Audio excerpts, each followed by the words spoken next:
What's going on, guys? Welcome back to It Can't Be For Nothing, our Last of Us review, guys. We are here for episode 5. My name is Kyler, your host, with another new setup. These two back here, Henry and Sam, guys, played by Lamar Johnson and Kayvon Woodard. I mean, what can you say, man? If you haven't been to the channel before, my name is Kyler, your host. Thanks for checking out Project Potter. This is our Last of Us review. We're going through each episode, guys. What I usually do is connect kind of the scenes from the game, I should say, and the show, and give a score and my thoughts on the episode, guys. And I don't know how the show keeps getting better every episode. This was the first episode where I was crying like a baby, like open sobbing, crying. What an opening, man. We go with Henry and Sam, but we don't pick up right where Joel and Ellie left off, where, remember, guys, Joel and Ellie tried to sleep last episode, and then they woke up to Henry and Sam holding them at gunpoint. And then we kind of smartly backtrack here, and the big change from the game to the show, and that's that Sam is deaf.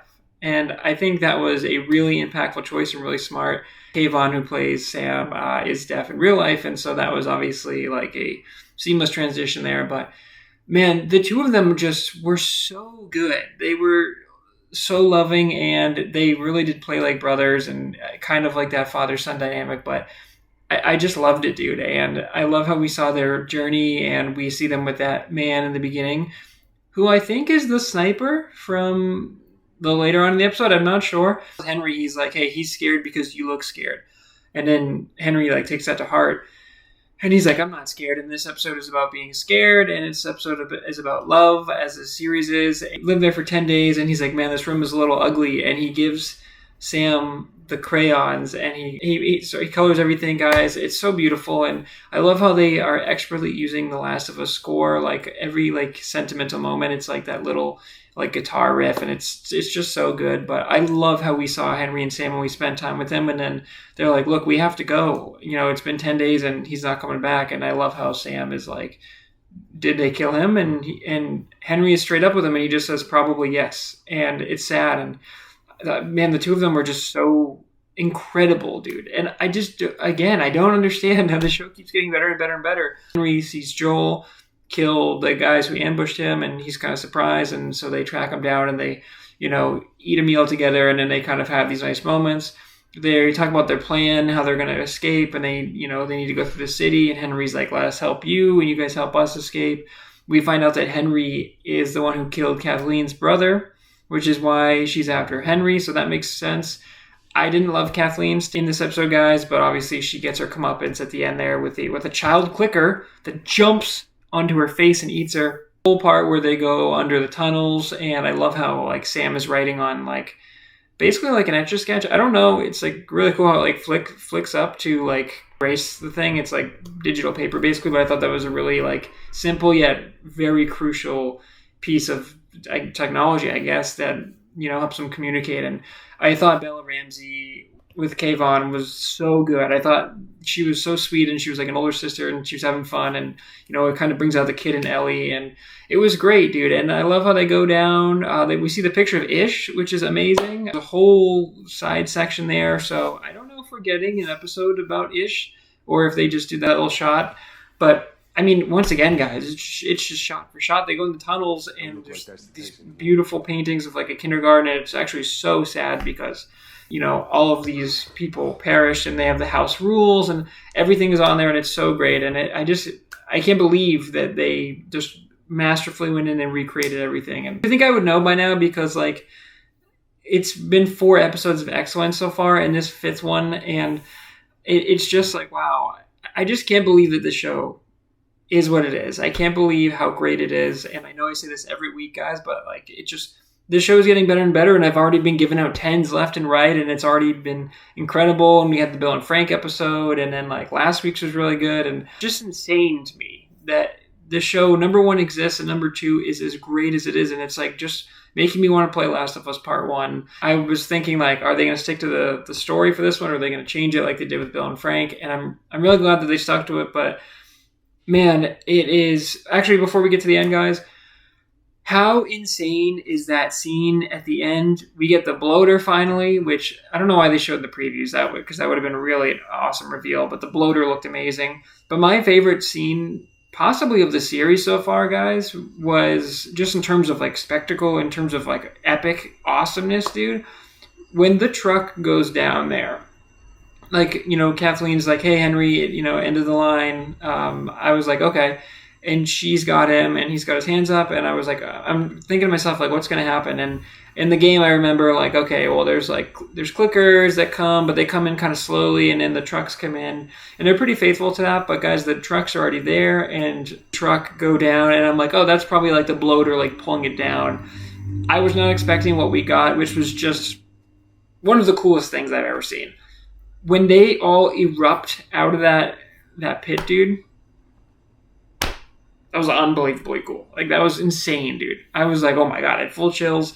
And just like the way everyone moved. And apparently that was all practical. I looked in the post show, and they had like a bunch of people, and they had like, like mocap suits on or whatever. So like, I'm sure a little bit of digital effects went in there, but they said like it takes them so long to animate these different movements. So like they want to get it practical. And I guess they just had a bunch of people and they showed them like all together, and they just like sprint out. And it's just like, it's so cool, dude, because it looked very like Days Gone-esque, very Horde-esque, and it was so cool. And then when the bloater comes out, dude, I'm like, oh my God, this is so cool, dude. That was all awesome, and just to see them all get like ripped apart. And Jeffrey Pierce, I mean, didn't last very long, dude, but he gets his head ripped off by the bloater. I'm like, what a way to go, man. And then Kathleen obviously gets her comeuppance, and they run, and then we find out later that Sam is bit, and I knew that was coming.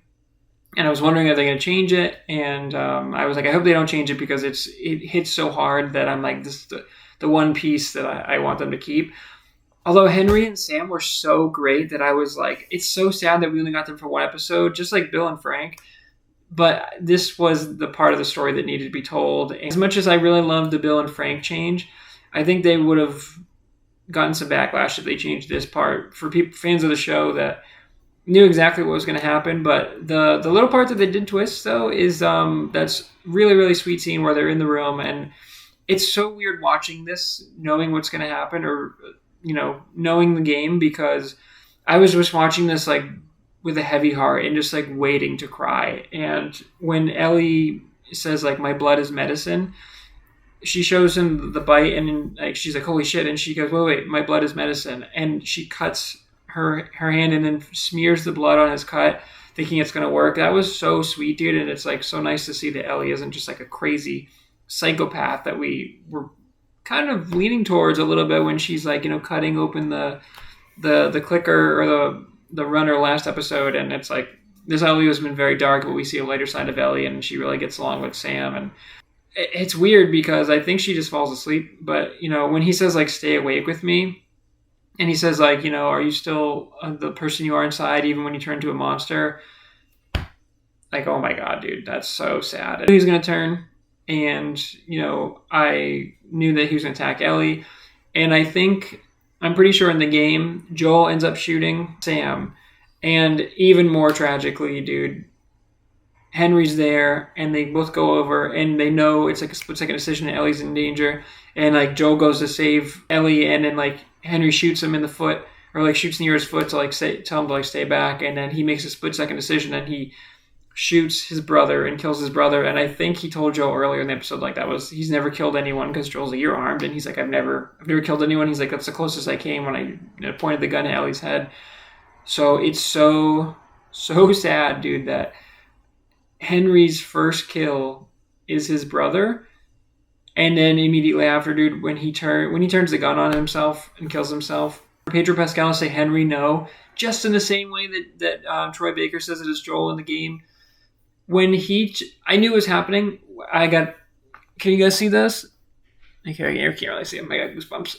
When he turns the gun on himself, dude, I just lost it. I started bawling my eyes out, guys. And I don't usually like cry too much at these at movies or TV shows. Like, I'm not like openly sobbing like a baby. This one hit me. I was like literally like that gif from Arrested Development when he's in the shower crying.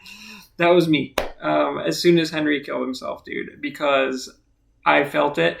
And it's so crazy because I knew that was going to happen. And every single time I play Last of Us 1, and I haven't played part 1 yet. at the time of this recording. So I'm very excited to play that. That will be played for the channel, guys. I'm very excited. But I've played The Last of Us Remastered, The Last of Us 1, the original copy, like over and over and over. And every time that moment happens in the game, I cry. And I didn't think I was going to cry for this one. I thought I would be sad. But just, I think the acting performances from Henry and Sam the whole way, like I said, I was just watching with a heavy heart, and I was just like waiting to cry, basically. And when that moment hits, it's so sad. And then I love how you can see Ellie and Joel afterwards in the shallow grave, and that's like the change of the season in the game. And Joel's got the new shirt on, and they're burying them, and Ellie just writes "I'm sorry" on the Etch-a-Sketch or whatever. My God, dude, so sad. And you can see it really changes Joel. Like, really good job by Pedro Pascal, because he's like really sad, and he was a little cold towards them, but he does kind of warm up. And this episode, a lot of the episode, Joel kind of felt like he was in like a bad mood. And this, I would have liked Joel to be a little nicer, but I think this is a turning point where this is when we're going to start to see a lighter version of Joel. And so I think that was just really, really powerful storytelling. And I think it had to push the narrative along. And this is what really changes. Joel sees firsthand how close they are and what happens in the split-second decision. And he thinks about, Sarah and Ellie and all that stuff, guys. But yeah, I want to stop scoring these episodes, honestly, because I can't give out any more 10s, man. This one is a 10 out of 10. It's a 10 out of 10. But I feel like it just keeps going up. And every time I see like the Bill and Frank episode, last week wasn't as good as the Bill and Frank episode, obviously, but I thought Bill and Frank was a masterpiece. I thought last week was extremely good. And then this one, I think, was another masterpiece. And it's like, I don't want to be like, oh, I reviewed The Last of Us and it's 10, 10, 10, 10. But I mean, I'm going to give credit where it's due. And this was an incredible, I think it was only an hour long, but it was so good and so powerful and so emotional. And it's like, I knew exactly what was going to happen, and they didn't really deviate that much from the story. I knew when we were introduced to Henry and Sam that there was a high chance that we would see them both die, either by the end of this episode or next episode. And just the way it all happened, it still hit me so hard. I think it hit me harder in this than it did in the game. And just shout out to those actors, dude, to Kayvon and Lamar, because they were just unforgettable performances. And I want to see them in other things, of course. And man, this show has me floored, and I can't believe the show is this and how great it is and how it continues to get better each week. Bravo once again to Neil Druckmann and Craig Mazin and HBO, because what an absolute banger of a show they have. Okay, guys, that's another episode of It Can't Be For Nothing, our Last of Us in review. This has been episode 5, guys. We still have 4 episodes left, and we got the preview. I don't know if you guys watched the preview, but we see like them going and meeting Tommy, which happens next in the game, so that makes sense. But I mean, they look at the town and it looks exactly like it does, I think, in Last of Us 2, so I don't know if they're kind of melding things together here. But it looks incredible. They've done such a great job with the sets. The acting has been crazy. The dialogue has been so good. This show is amazing. I cannot believe it. And I appreciate you guys stopping by. You know the deal, guys. Until next time. So is that everything you hoped for? Jury's still out. But man, you can't deny that view.